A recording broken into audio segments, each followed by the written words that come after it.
Hello.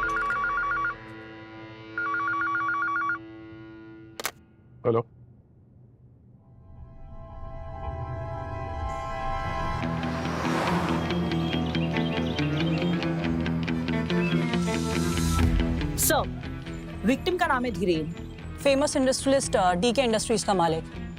Sir, आज सुबह जब ये हॉस्पिटल से डिस्चार्ज हुआ था तो एकदम ठीक था, लेकिन रास्ते में इसकी मौत हो गई। कल रात को अपना 50th बर्थडे सेलिब्रेट करके ये हॉस्पिटल में एडमिट हुए थे।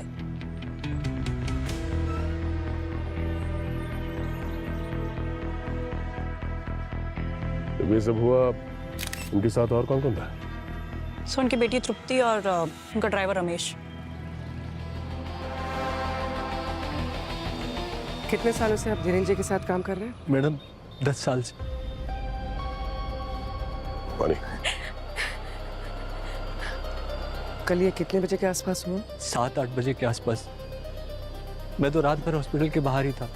फिर सुबह तृप्ति मैडम के साथ साहब को लेकर घर जा रहा था कि अचानक रास्ते में। आपको ऐसा क्यों लगता है कि किसी ने आपके पिता का खून किया है? क्योंकि उनके शरीर पे ना कोई घाव है, कोई चोट के निशान, कुछ भी नहीं। सर, मेरे पापा बिल्कुल ठीक थे सर। हम उन्हें घर वापस ले जा ही रहे थे कि रास्ते में पता नहीं क्या हुआ, वो अजीब अजीब सी बातें करने लगे सर। वो कहते मुझे कोई मार देगा बेटा, मुझे कोई मार देगा, ऐसे बार बार बोल रहे थे सर वो। और फिर अचानक से ये हो गया। मैडम, साहब ना मरने से पहले बहुत डरे हुए थे। अच्छा, कल रात बर्थडे पार्टी थी उनकी, तो किसी के साथ कोई झगड़ा वगैरह हुआ था वहाँ पे? नहीं सर, पापा सबके साथ डांस कर रहे थे। मुझे उन्होंने नेक्स्ट CEO अनाउंस किया था सर। बस सर, अनाउंसमेंट के बाद पापा थोड़ा सा परेशान लग रहे थे सर। क्यों? नहीं, मतलब आपके CEO बनाने से किसी को कोई दिक्कत थी? कौन हो सकता है? सर, पार्टी में तो सब अनाउंसमेंट के बाद भी खुशी लग रहे थे, लेकिन हाँ सर, वो पापा की वो जो बिजनेस पार्टनर है अक्षय अंकल, वो अलग जाकर बैठ गए थे। पर सर, वो मेरे पापा के बेस्ट फ्रेंड है सर। वो ऐसा क्यों ही करेंगे सर? मुझे तो कुछ समझ में नहीं आ रहा, वो या कोई और भी ये क्यों करेगा सर? सर, मैं एक रिक्वेस्ट करूंगी आप, जिसने भी ये किया है आप उसे छोड़िएगा मत सर, प्लीज।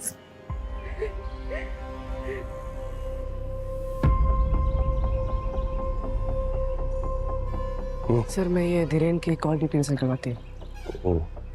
अक्षय से भी मिलना पड़ेगा। मैंने रोड के आसपास की सारी फुटेज चेक की, लेकिन कहीं कुछ नहीं मिला।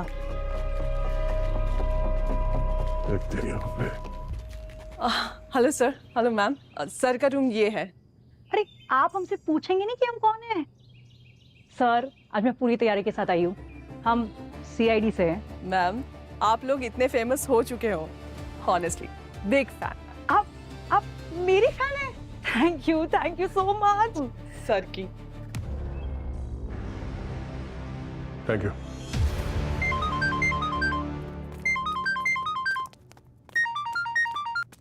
अब ये फोन रिकॉर्ड से पता चला है कि धीरेन को आखिरी कॉल अक्षय का ही आया था।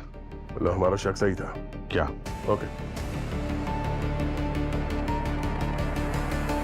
नहीं, तुम टेंशन मत लो, मैं देखता हूँ, मैं कुछ करता हूँ। 1 मिनट, मैं कॉल करता हूँ। Yes sir. कल रात धीरेन को कॉल क्यों किया था तुमने? सर, उसकी तबीयत पूछने के लिए। जब मुझे पता चला कि धीरेन घर में बेहोश हो गया है, तो उसका हालचाल जानने के लिए मैंने कॉल किया था। बड़ी फिक्र हो रही है तुम्हें, जबकि धीरेन ने तो बिजनेस बेटे के नाम कर दिया था। और इस बात को लेकर तुम्हें गुस्सा तो नहीं आया? और हो सकता है गुस्से में आके। नहीं सर, धीरेन मेरे बड़े भाई जैसा था। माना कि बिजनेस उसका था, लेकिन मैंने कंपनी को 20 साल दिए हुए हैं। अचानक से धीरेन ने पार्टी में तृप्ति को CEO अनाउंस कर दिया, जबकि दोनों में बिल्कुल नहीं जमती थी। धीरेन की वाइफ की डेथ के बाद तृप्ति US चली गई थी, फिर अचानक से उसे CEO बनाना मेरी कुछ समझ में नहीं आया। मैंने तो उनको ऑफिस में बहस करते हुए भी देखा था। और किस बात को लेकर बहस हो रही थी आपस में? सर, मैं दूर खड़ा था, इसलिए सुनाई नहीं दिया, लेकिन कुछ बिजनेस रिलेटेड था। लगता है तृप्ति CEO बनने के लिए धीरेन पर प्रेशर डाल रही थी। और आप नहीं चाहते थे कि तृप्ति CEO बने, राइट? नहीं सर, ये आप क्या कह रहे हैं? देखिए, मेरा यकीन कीजिए, मैं सच कह रहा हूँ। धीरेन मेरा बहुत अच्छा दोस्त था। हाँ, तृप्ति के CEO बनने से मैं नाराज जरूर था, लेकिन धीरेन के साथ ऐसा कुछ करने का मैं कभी सोच भी नहीं सकता था। मर्डर की रात आप कहाँ थे? रात में मैं क्लब में ही था, सुबह घर गया। आप चाहें तो वहां के स्टाफ से पता कर सकते हैं। पता तो हम कर ही लेंगे, लेकिन आप शहर छोड़कर कहीं नहीं जाएंगे, समझे? जी सर।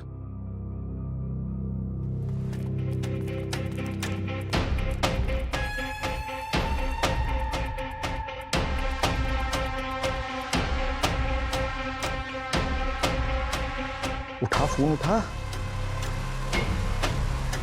हेलो। हेलो। अच्छा सुन, रुकिए रुकिए रुकिए रुकिए रुकिए, अरे रुक जाइए, रुक जाइए, रुक जाइए। आप लोग अंदर नहीं जा सकते। क्यों नहीं जा सकते? हा? मुझे मेरे मैम से कंफर्म करना होगा। अरे रुकिए सर, अरे हमने कहा ना आप अंदर नहीं जा तुम अपना सकते। काम करो, हमें हमारा काम करने दो। अरे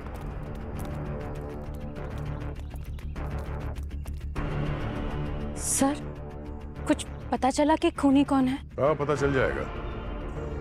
खूनी शायद हमारी आंखों के सामने ही है। आपने हमें बताया नहीं कि आप और धीरेन के बीच ऑफिस में बहस हुई थी। किस बात को लेकर हुई थी बहस? मुंह बंद रखने से काम नहीं चलेगा, बोलना पड़ेगा। अक्षय ने हमें सब कुछ बता दिया है। अक्षय अंकल तो चाहते ही नहीं थे कि मैं सीईओ बनूं। नफरत करते हैं वो मुझसे, इसीलिए तो मेरे और पापा की पर्सनल बातें बता दी उन्होंने आपसे। अच्छा, तुम्हें क्या लगा वो हमें नहीं बताते? तुम्हें पता नहीं चलता? जो पूछ रहे हैं ना, चुपचाप उसका जवाब दो। तुम और तुम्हारे पापा के बीच में आपस में बनती तो नहीं थी, तो इतना अचानक ये प्यार क्यों? शर्म आती है मुझे अपने बाप पे। क्यों? ऐसा क्या किया था उन्होंने? एक नंबर के अय्याश आदमी थे, पर इसी चक्कर में पापा और मम्मी की लड़ाई भी हुआ करती थी। माँ के जाने के बाद मैं पापा की शक्ल तक नहीं देखना चाहती थी। कुछ दिन पहले ही पापा ने फोन किया, मुझसे बहुत बार माफी मांगी। मुझे एहसास हो गया कि शायद वो अकेले पड़ गए हैं, उन्हें मेरी जरूरत है, बस इसीलिए मैंने उन्हें माफ कर दिया सर। लेकिन उनका चक्कर उसके बाद भी चलता रहा और ये बात आपको बर्दाश्त नहीं हुई, आपने खून कर दिया उनका। सर, एक बाप कितना भी बुरा क्यों ना हो, एक बेटी ऐसा कभी नहीं करेगी। मैं चाहती थी कि उनको उनके कर्मों की सजा जरूर मिले, पर मैं ऐसा क्यों करूंगी सर? सर, धीरेन के फोन रिकॉर्ड से एक नई इन्फॉर्मेशन मिली है। उसके मरने से ठीक पहले उसे एक अजीब सा मैसेज आया था। क्या मैसेज था? सिर्फ एक वर्ड, सॉरी। सिर्फ सॉरी? Yes sir. मरने से पहले किसी ने धीरेन को सॉरी भेजा था। इसका मतलब ये हुआ कि या तो मैसेज भेजने वाला धीरेन के मर्डर के बारे में जानता था और उससे माफी मांगना चाह रहा था, या फिर ये भी हो सकता है कि जिसने वो मैसेज भेजा था वही खूनी हो। कुछ पता चला ये मैसेज भेजा किसने था? सर, बर्नर फोन से मैसेज आया, अभी तक ट्रेस नहीं हो पा रहा। ठीक है, डिजिटल फॉरेंसिक टीम को भेज दो। ये मैसेज जो है इसका खूनी से जरूर कोई ना कोई कनेक्शन तो है। सरुखे, धीरेन के लाश ने कुछ बताया? बताएगी बताएगी, पहले तो आप ये देखो, इसके ये क्या है ये सर में इंजरी देखो।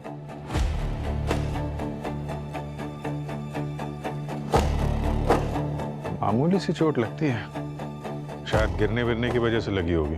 लेकिन इस मामूली चोट ने ही कांड कर दिया। इसकी वजह से इसे ब्रेन हेमरेज हो गया। Brain haemorrhage? और सर, हॉस्पिटल वालों ने इन्हें ऑल ओके बोल के डिस्चार्ज कर दिया था, तो फिर अचानक ये ब्रेन हेमरेज कैसे? हॉस्पिटल वाले भी ठीक कर रहे हैं। कई बार क्या होता है कि ब्लड क्लॉटिंग स्कैनिंग में दिखाई नहीं देती है। मुझे लगता है कोई इंटरनल ब्लीडिंग हुई होगी जिसकी वजह से हेमरेज हुआ है। सरुखे, इंटरनल ब्लीडिंग हुई क्यों? ये अभी पता नहीं लगा, पता लगाना पड़ेगा। आप बोल रहे हैं ना ये छोटी चोट से भी हो सकता है। तो जब ये घर पे मिले थे ये बेहोश थे सर, जब इनको हॉस्पिटल ले जाया गया, तो शायद बेहोशी इंटरनल ब्लीडिंग की वजह से हुई हो। और क्या पता ये चोट इन्हें खुद लगी है या जानबूझ के पहुंचाई गई है। अगर ये चोट किसी ने पहुंचाई है तो किसने पहुंचाई होगी चोट? सर, धीरेन जी के साथ जो कुछ भी हुआ है उस पार्टी में ही हुआ होगा। एग्जैक्टली, पता लगाना पड़ेगा पार्टी में कौन कौन मौजूद थे और क्या हुआ था उस पार्टी में।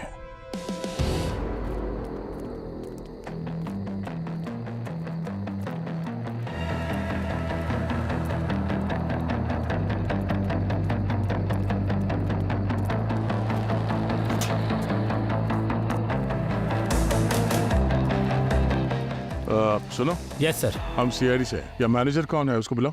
जी सर। सुरेंद्र सर। बोलो। सीआईडी वाले आपसे मिलने आए हैं। जी सर, बताइए। धीरेन की पार्टी में यहाँ पे जितने भी लोग थे तुम्हारे स्टाफ में, सर्विस स्टाफ में, क्लीनिंग वेटर, उन सबको यहाँ पे बुलाओ। ओके सर, बुलाओ सबको। ठीक है सर। Kritika, Yes, sir. ये जो सीसीटीवी कैमरास है इनके फुटेज चेक करो। सर्वर रूम का है? वो लास्ट रूम है यहाँ से।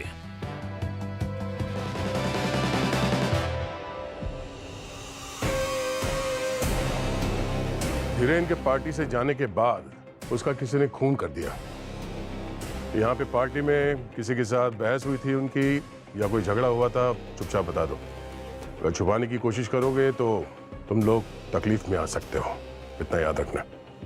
तुम्हारे पसीने क्यों छूट रहे हैं? बस गर्मी लग रही थी। बेटा, जेल में इससे भी ज्यादा गर्मी लगेगी तुम्हें। जो पेट में है बाहर निकाल। उस दिन उन दोनों को पार्टी से बाहर जाते हुए देखा था। वो दोनों कुछ बहस कर रहे थे। ये थे? यही थे। दूसरा आदमी इन पर बहुत गुस्सा कर रहे थे। क्या बात कर रहे थे, सुना तुमने? कुछ बेटी बेटी कर रहे थे। बेटी? सर, सही देखिए। दिखाओ इन्हें। हाँ, यही थे। ये दोनों के बीच काफी गर्मा गर्मी हो रही थी और हाथापाई भी हुई थी। बुलाओ इसे ब्यूरो में। तुम्हारी धीरेन के साथ हाथापाई हुई थी या नहीं? हाँ। तो बता क्यों नहीं? मैं डर गया था, आप लोग सीआईडी है, अगर ये बात नहीं छुपाता तो आप सब मुझ पर ही शक करते। शक नहीं, अब पूरा यकीन हो गया है कि धीरेन को तुमने ही मारा है। नहीं सर, मैं ऐसा नहीं कर सकता हूँ। बस मेरी धीरेन के साथ पार्टी में लड़ाई हुई थी। किस बात को लेकर लड़ाई हुई थी तुम्हारी? वो मैं आपको नहीं बता सकता। नहीं बता सकते मतलब? क्यों नहीं बता सकते? क्योंकि वो पर्सनल है।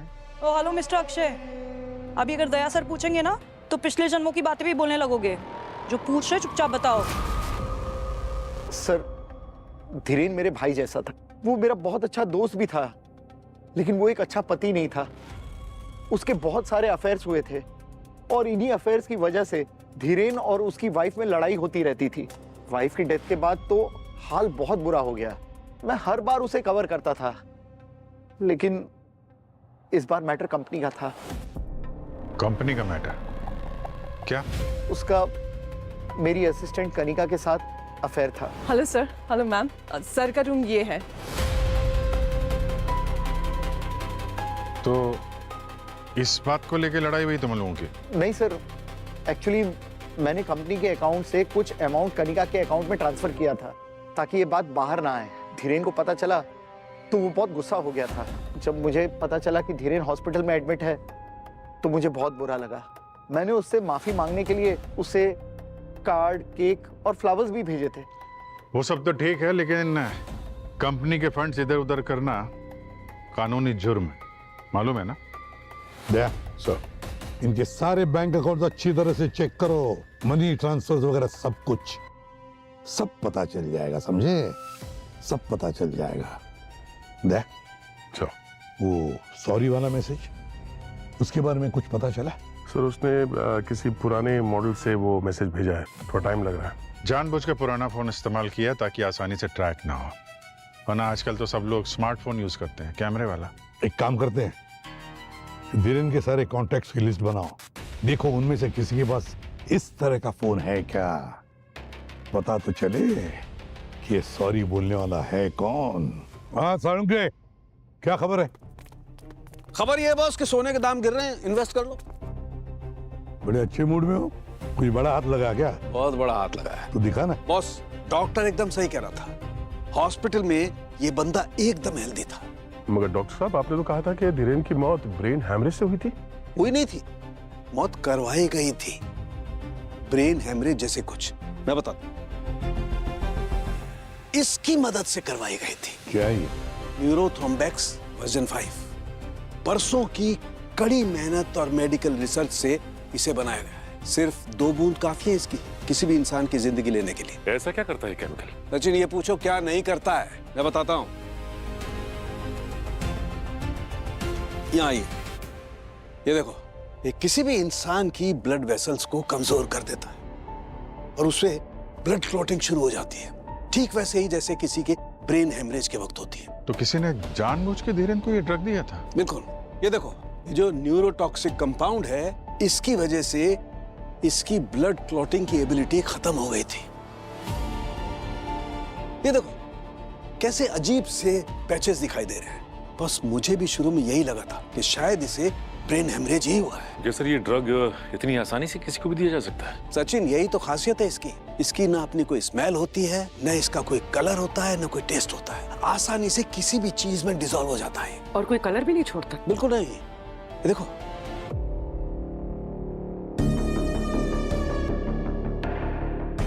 हाँ यार, ये तो बिल्कुल पानी की जैसे है। हाँ, किसी भी चीज में डिसॉल्व हो जाता है।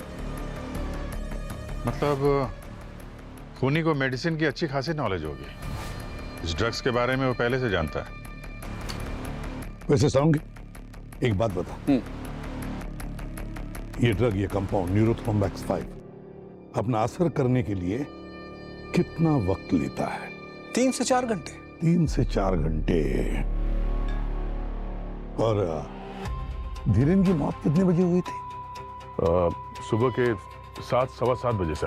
सर, हमने क्लब का सीसीटीवी चेक किया था। धीरेन 9 बजे से लेकर रात 1 बजे तक पार्टी कर रहा था। और सर 1:30 बजे इन्हें एडमिट किया गया था हॉस्पिटल में। धीरेन 9 बजे से 1 बजे तक पार्टी कर रहा था, फिर 1:30 बजे उसे हॉस्पिटल में एडमिट किया और फिर 7 बजे, सवा 7 बजे उसकी मौत हो गई। मतलब बीच के 3-4 घंटों में ही इस ड्रग ने अपना काम किया था। मतलब रात को 2 या 3 बजे से ड्रग दिया गया होगा। अक्षय कहाँ था उस वक्त? सर, क्लब के सीसीटीवी के हिसाब से अक्षय क्लब में ही था।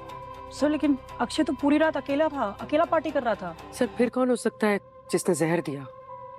वही पूर्वी, वही जो धीरेन के कमरे में गया था। पता लगाओ कौन गया था धीरेन के कमरे में, और फिर जो भी गया था उसके हाथ ये न्यूरोथ्रोम्बिक्स वर्जन 5 ड्रग लगा कैसे? सर, धीरेन के फैमिली और फ्रेंड्स में जितने लोगों ने बर्नर फोन्स खरीदे हैं, उनकी लिस्ट निकाली हमने। एक आदमी है जिसने 15 बर्नर फोन्स खरीदे हैं। कौन है वो? सर, धीरेन खुद। वो अपने स्टाफ को बर्नर फोन्स ही देता था। तो डिजिटल फॉरेंसिक को धीरेन के स्टाफ का फोन भिजवा देते हैं, पता तो चले कि ये सॉरी मैसेज भेजा किसने था। आइए सर। ये रही उस रात की फुटेजेस। लेकर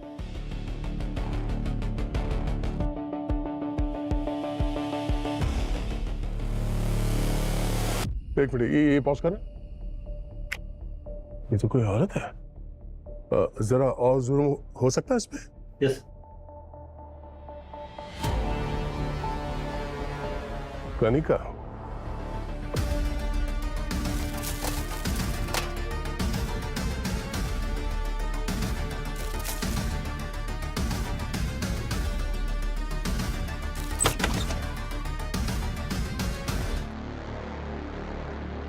ये धीरेन के रूम में आप दोनों की ड्यूटी थी? जी जी सर। आपने किसी को भी धीरेन को कुछ अलग से खिलाते हुए देखा? नो सर, डॉक्टर ने सर को कुछ प्रिस्क्राइब किया नहीं था और हमने भी अपनी तरफ से कुछ नहीं खिलाया। अच्छा, तो फिर जहर किसने खिलाया? जहर? जी हाँ, जहर। धीरेन की मौत जहर की वजह से हुई थी। उसे किसी ने जहर दिया था हॉस्पिटल में। आपने किसी को देखा इन्हें कुछ अलग से खिलाते हुए, या फिर बाहर से कुछ मंगाया गया हो? हाँ सर, एक पार्सल आया था केक का, साथ में कार्ड और फ्लावर्स भी थे, लेकिन तृप्ति मैम ने तो सिर्फ फेंकवा दिया था डस्टबिन में। सर, कहीं वो जहर उस केक में तो नहीं था? ये केक कहाँ फेंका आप लोगों ने? सर, हॉस्पिटल का सारा कचरा गार्बेज एरिया में फेंका जाता है। ठीक है, आप लोग जा सकते हैं। Thank you sir. एक काम करते हैं। हाँ सर। गार्बेज एरिया चेक करते हैं।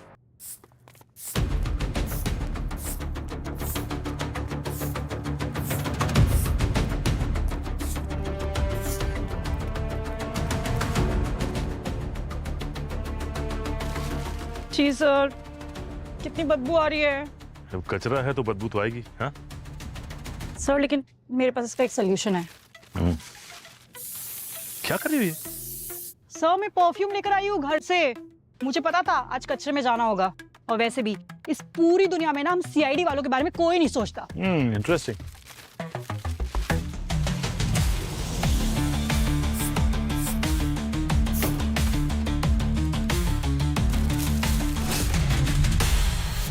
एक मिनट, ये धीरेन का रूम नंबर 417 था ना? हाँ सर। ओह,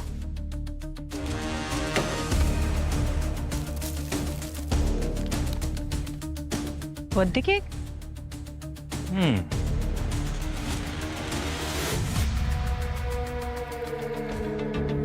एक काम करते हैं, इसे फॉरेंसिक लेके चलते हैं। सर मैंने कुछ नहीं किया। I really love Dhiren.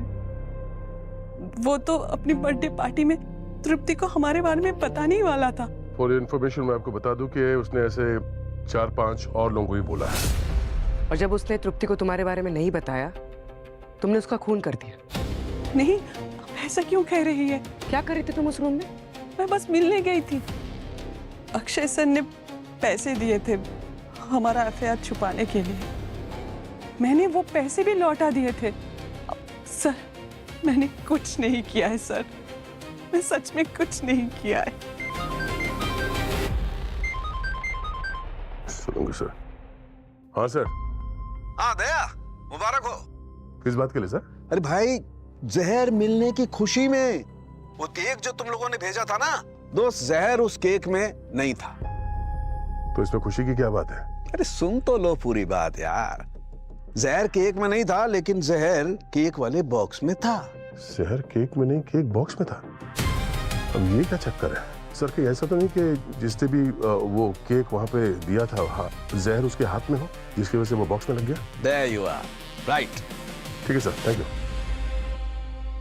Sir वो नर्स भी बता रही थी कि केक खुला डिलीवर हुआ था, इसलिए तृप्ति ने वो केक डस्टबिन में फेंक दिया था। पूर्वी, पता करो ये केक जहां से भी डिलीवर हुआ था, वो बॉक्स खुला क्यों था?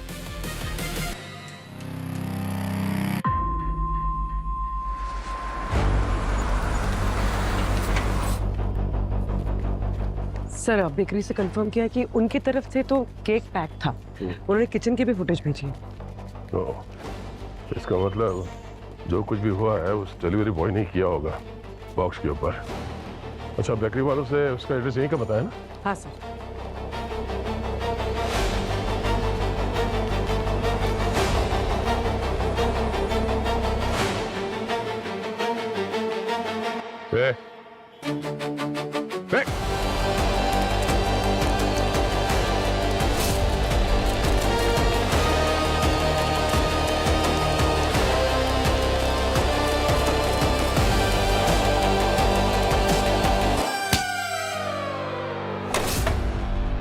तुझे क्या लगा केक बॉक्स पे जहर लगा के तू निकल जाएगा? सर मैंने तो बस केक डिलीवर किया था। अच्छा, उस केक में जहर था जो तूने मिलाया था? जहर?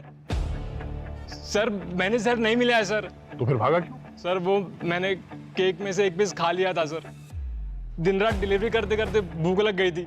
मैं डर गया था सर कि अगर पकड़ा गया तो मेरी नौकरी चली जाती, इसलिए मैं भागा सर। सर धीरेन को किसी ने 2 से 3 बजे के बीच में जहर दिया था, ठीक उसी दिन जिस दिन उसने अपना सारा बिजनेस अपनी बेटी के नाम पे कर दिया था। और सर इस बात से सबसे बड़ी दिक्कत तो उसके बिजनेस पार्टनर अक्षय को होनी चाहिए। सर लेकिन अक्षय तो उस वक्त क्लब में था, और ऐसा मान भी लिया जाए कि अक्षय ने जहर भेजा हो, तो सर उसके भेजे हुए केक में जहर था ही नहीं। जहर तो केक बॉक्स पर लगा हुआ था। सर केक बॉक्स पे जो फिंगरप्रिंट्स हैं हमने उसे चेक किए, वो किसी से मैच नहीं हो रहे सर। हमारे पास अक्षय की असिस्टेंट कनिका, उसके भी फिंगरप्रिंट्स हैं। सर उस केक बॉक्स के अलावा हमारे पास और भी एविडेंस है जिससे अभी तक फिंगरप्रिंट्स लिए नहीं है सर।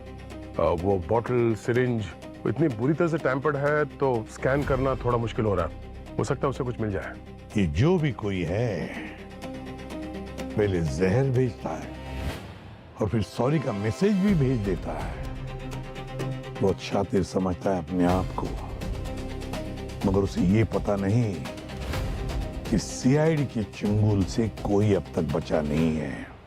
पूर्वी, पता चला वो सॉरी मैसेज वाला फोन धीरेन के किस स्टाफ मेंबर का है? सर सॉरी वाला मैसेज तो स्टाफ में से किसी ने नहीं भेजा है, लेकिन इंस्पेक्शन के लिए जब हमने सारे लोगों के फोन्स लिए, सिर्फ इस रमेश ने, धीरेन के ड्राइवर ने, इसने अपना फोन नहीं दिया। ये वही ड्राइवर है ना जो खून के वक्त धीरेन के साथ था गाड़ी में? हाँ सर। तो फिर दया, इस रमेश के घर का कोना कोना छान मारो, हो ना हो वो फोन उसी रमेश के पास ही होगा। तुमने अपना फोन क्यों नहीं दिया था? साहब, मेरा फोन पहले ही चोरी हो चुका था। अच्छा, पुलिस में कंप्लेंट लिखवाई थी? हाँ साहब, उसकी रिपोर्ट भी है मेरे पास। तुम अकेले रहते हो इस घर में? हाँ मैडम। अच्छा ये बताओ कि किसी को हॉस्पिटल में आते हुए देखा मिलने के लिए धीरेन से? नहीं साहब, हॉस्पिटल में कोई नहीं आया था, बस तृप्ति बिटिया ही थी उनके पास।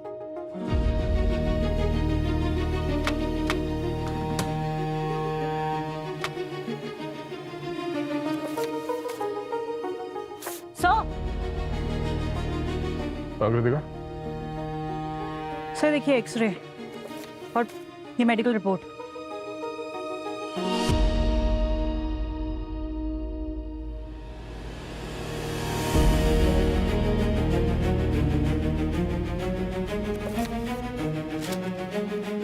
क्या ये? हाँ, इतने सारे महंगे कपड़े, ये धीरेन की वाइफ के मेडिकल रिपोर्ट तुम्हारे घर में क्या कर रहे हैं?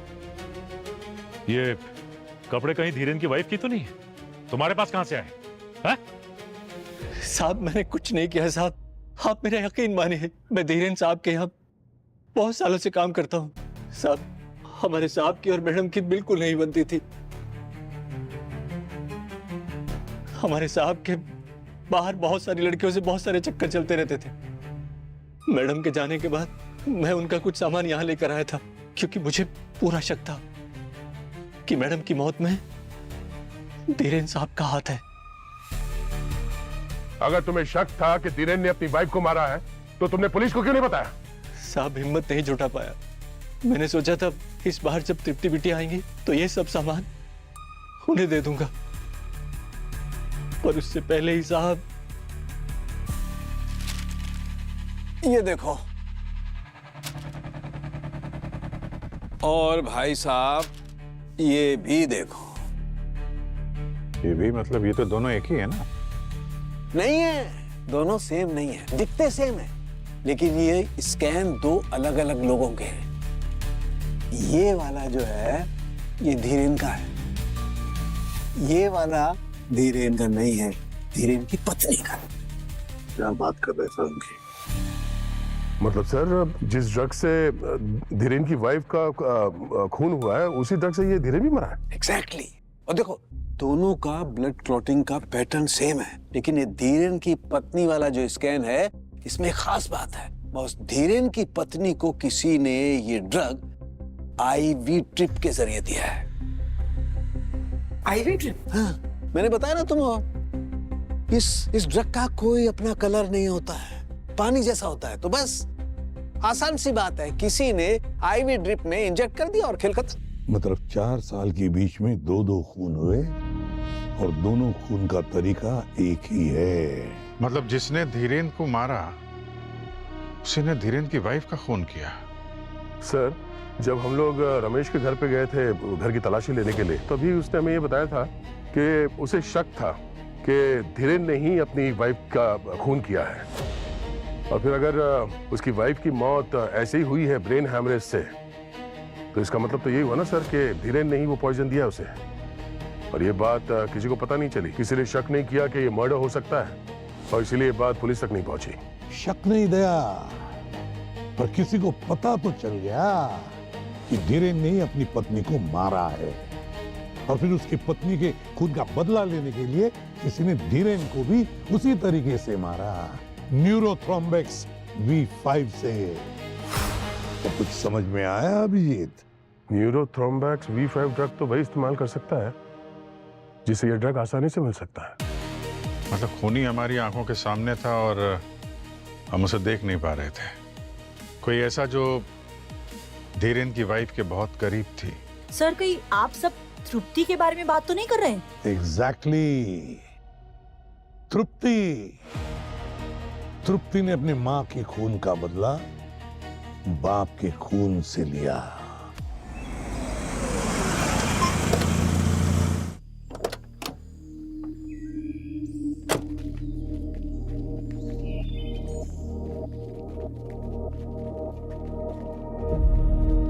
तृप्ति,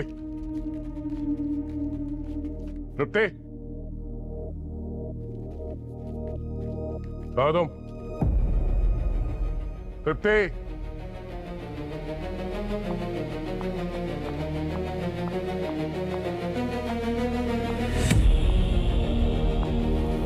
तुमने अपनी माँ की मौत का बदला लेने के लिए अपने बाप को ही मार दिया। ये क्या कह रहे हैं सर? मुझे कुछ समझ में नहीं आ रहा है।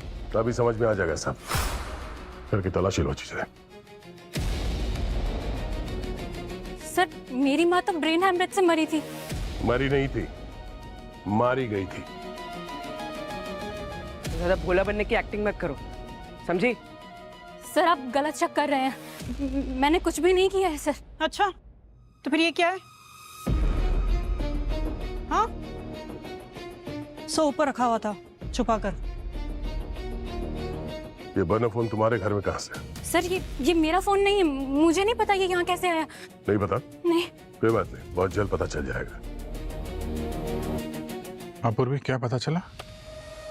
सर ये देखिए, फोन के जलने से पहले फोन की लास्ट लोकेशन। ये तो तृप्ति का घर है।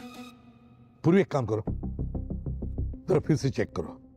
देखो ये फोन तृप्ति के घर से ठीक पहले कहां पर था? सर ये फोन तृप्ति के घर से ठीक पहले रमेश के घर में था। तो रमेश ने तो रिपोर्ट लिखवाई थी ना कि उसका फोन चोरी हो गया है। पर ये लोकेशन किस दिन का है? डेट देखो। 27 अक्टूबर। और रमेश ने फोन चोरी होने की कंप्लेंट कब लिखवाई थी? सर 26 को। 26 अक्टूबर को फोन चोरी होने की कंप्लेंट लिखवाता है रमेश, मगर 27 तारीख को बिल्कुल दूसरे दिन फोन उसी के घर में मिलता है। तो इस रमेश ने तृप्ति को फंसाने के लिए उसके घर में फोन रखा था। और वो ऐसा करेगा क्यों? बॉस। हाँ बॉस, ये सिरिंज आईवी की स्कैन रिपोर्ट आ गई है। तो क्या तृप्ति के फिंगरप्रिंट के साथ मैच होती है? तृप्ति से तो छोड़ो बॉस, कनिका, रमेश, अक्षय किसी से भी मैच नहीं होते। अरे अरे, पर सवाल तो अब भी वही है कि भले रमेश ने फोन उसके घर में छुपाया था, लेकिन जहर किसने मिलाया? देखो एक बात ध्यान रखो, ये जो ड्रग है ना बॉस, ये आसानी से नहीं मिल सकती है। ये हॉस्पिटल में भी आईसीयू में इमरजेंसी में ही मिल सकती है। ओह, तो अगर ये ड्रग इतना स्पेशल है तो फिर ये ड्रग हॉस्पिटल में काम करने वाले को ही मिल सकता है। और ये हॉस्पिटल में जो भी काम कर रहा है उसने ये ड्रग न्यूरोथ्रोम्बिक्स V5 हॉस्पिटल के स्टोरेज रूम में से ही छुड़ाया है।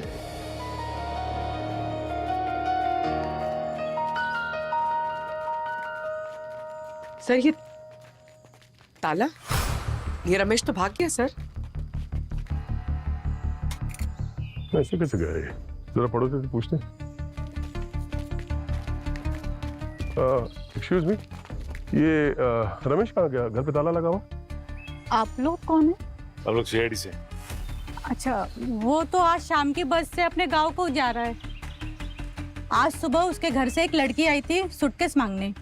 कौन थी लड़की? उसके साथ कोई लड़की रहती तो है, पर रमेश ज्यादा किसी से मतलब नहीं रखता है, इसलिए हमने भी कभी पूछा नहीं कि कौन लड़की है, क्या लगती है। वैसे कुछ किया है क्या रमेश ने? वही पता कर रहे हैं। ये हॉस्पिटल का जो स्टोर रूम है उसमें जो एंट्री और एग्जिट है उसका पूरा रिकॉर्ड चाहिए मुझे। जिस तरह धीरेन को यहाँ पे एडमिट किया था उस टाइम का निकालना।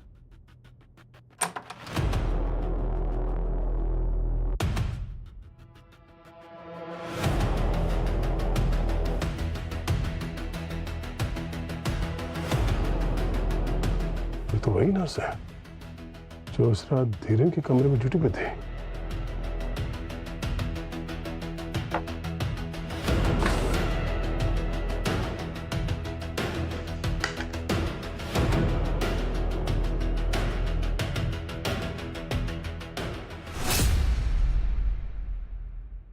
धन्या, सर हॉस्पिटल का सारा कचरा गार्बेज एरिया में फेंका जाता है। ठीक है, आप लोग जा सकते हैं।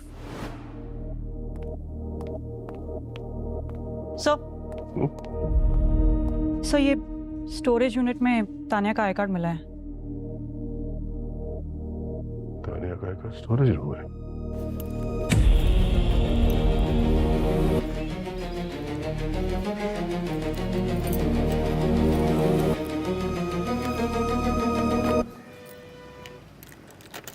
रुको, अरे ये क्या बदतमीजी है, चाबी दीजिए। तुम्हारे हॉस्पिटल का एक्सेस कार्ड कहाँ है तानिया?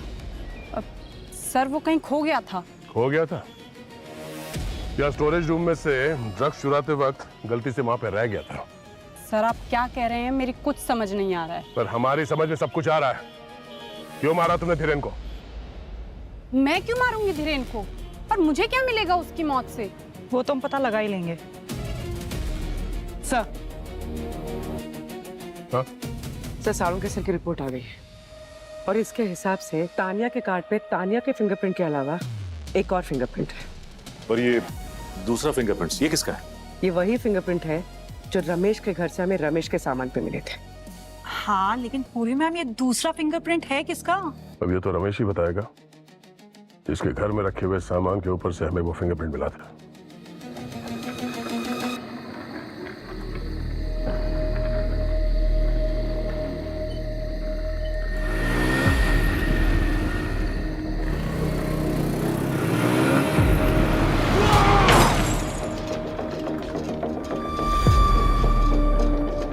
पता नहीं क्या चल रहा है आजकल। अभी कुछ दिन पहले इसके मालिक धीरेन की मौत हुई और अब ड्राइवर रमेश की भी।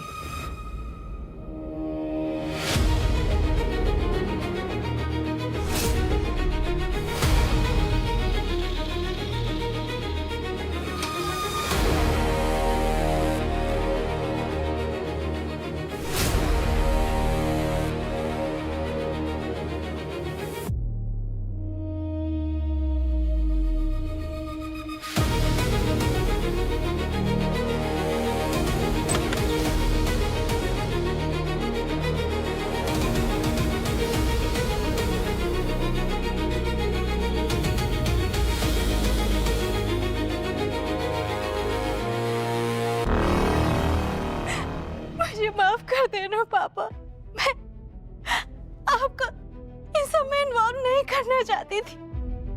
आपने मुझे सीआईडी से तो बचा लिया मगर खुद ही अरेस्ट हो गए।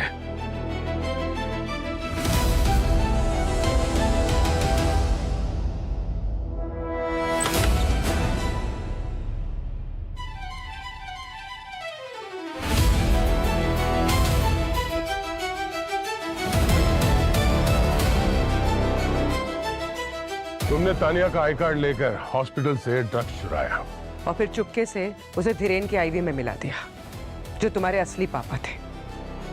और रमेश ने तुम्हारा सॉरी मैसेज छिपाने के लिए सबूत भी तृप्ति के घर छुपा दिए। इसलिए थोड़ी देर के लिए हमने तुम्हारे इस पापा को छुपा दिया। हाँ। मैंने ही मारा है धीरेन को। सर इसमें पापा का कोई हाथ नहीं है। इन्हें तो कोई आइडिया भी नहीं था मेरे प्लान का। ये बस मुझे बचाना चाह रहे थे। तुम्हें बचाने के लिए या तृप्ति को फंसाने के लिए? तुम्हारे पापा ने जो फोन रखा था ना छुपाकर तृप्ति के घर में, वो ये मत कहना कि उसे गिफ्ट दिया था। एक बेटी को बचाने के लिए एक मासूम को फंसाना उतना ही बड़ा जुर्म है जितना तुमने किया है धीरेन को मारकर, समझी? मेरे पास और कोई रास्ता नहीं था साहब। मेरी बेटी अनुराधा के अलावा मेरा इस दुनिया में और कोई नहीं है। लेकिन साहब मैं तृप्ति बिटिया को भी फंसाने नहीं चाहता था। उस रात जब धीरेन साहब के साथ मैं हॉस्पिटल में था तो मैं अपना फोन चेक कर रहा था। मैंने उसमें वो मैसेज देखा। सॉरी, मैं वो मैसेज देखकर तुरंत समझ गया ये सब मेरी बेटी अनुराधा ने किया है। मैं घर गया और मैंने इससे पूछा तो इसने सब कुछ सच सच बता दिया। और तब तक बहुत देर हो चुकी, बहुत देर। आपको को मुझे जो सजा देनी है दे दीजिए, लेकिन प्लीज मेरे पापा को जाने दीजिए। ये बस मुझे बचाने की कोशिश कर रहे थे। क्या बात है सर, कितना प्यार है बाप बेटी में, हाँ? और खुद के सगे बाप को जहर देके मार दिया तुमने। तो और क्या करती मैं? धीरेन ने मुझे कभी अपनी बेटी माना ही नहीं था। शर्म आती थी मुझे कि मैं उसका खून हूं। मैंने सोच रखा था कि मैं बस अपना हिस्सा लेकर पापा के साथ विदेश चली जाऊंगी, हमेशा हमेशा के लिए। लेकिन फिर तृप्ति आ गई और सब कुछ बदल गया। तृप्ति को रास्ते से हटाने में तुम दोनों ने कोई कसर नहीं छोड़ी थी। वो तो अच्छा है, किस्मत थी उसकी, जान बच गई। सर, अगर मैं तृप्ति को मार देती तो मुझे कुछ नहीं मिलता। धीरेन की वाइफ के मरने पे मुझे शक हुआ कि ये कोई मामूली हेमरेज नहीं है। मैंने रिसर्च की और मुझे पता चला कि धीरेन ने ही अपनी वाइफ को मारा है। इस बात को लेकर मैं उसे ब्लैकमेल करने लगी। डर के उसने अपनी विल में मेरा नाम भी दिया और मुझसे वादा किया कि अपने 50वें बर्थडे पे वो मुझे अपनी कंपनी का CEO बनाएगा। लेकिन तृप्ति को देखते ही सब भूल गया। मन किया कि अपने रास्ते के कांटे तृप्ति को जान से मार दूं।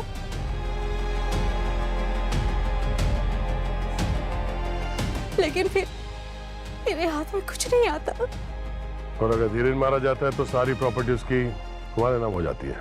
हाँ, एक को ऊपर भेज दिया और दूसरे को जेल भेजने ही वाली थी कि फिर आप लोग आ गए। जहां पे जुर्म होता है ना, CID वहां पे समय पे पहुंच ही जाती है। धीरेन तुम्हारा बाप, उसे बाप मानने में तुम्हें शर्म आती थी, मगर उसकी प्रॉपर्टी चाहिए थी। वाह वाह अनुराधा, मान लिया कि धीरेन ने जो कुछ भी किया गलत किया, मगर तुमने भी धीरेन को मारकर कोई सही नहीं किया। बहुत बड़ा जुर्म किया है तुमने, खून का जुर्म है तुम पर, समझी? अब जेल की सलाखों के पीछे दोनों चक्की पीसते बैठना जिंदगी भर। ले जाओ इन्हें। चलिए। चलिए।